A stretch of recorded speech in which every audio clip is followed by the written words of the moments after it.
حضرت عائشہ رضی اللہ تعالیٰ عنہ سے روایت ہے، رسول اللہ صلی اللہ علیہ وسلم نے فرمایا، سب سے بڑا جھوٹ بولنے والا وہ شخص ہے کہ ایک آدمی نے دوسرے کی حجف کی تو اس نے جواب میں پورے قبیلے کی حجف کی، یہ سب سے بڑا جھوٹ ہے۔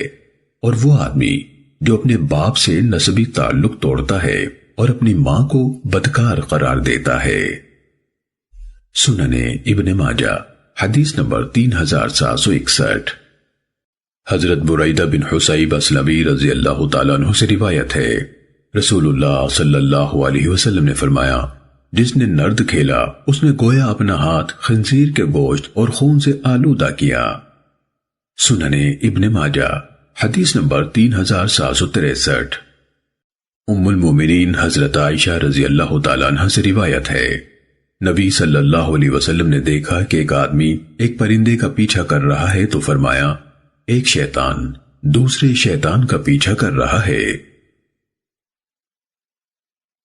سننے ابن ماجہ حدیث نمبر 3764۔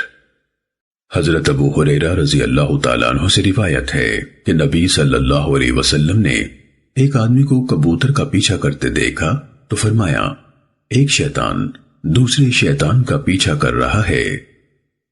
سننے ابن ماجہ حدیث نمبر 3765۔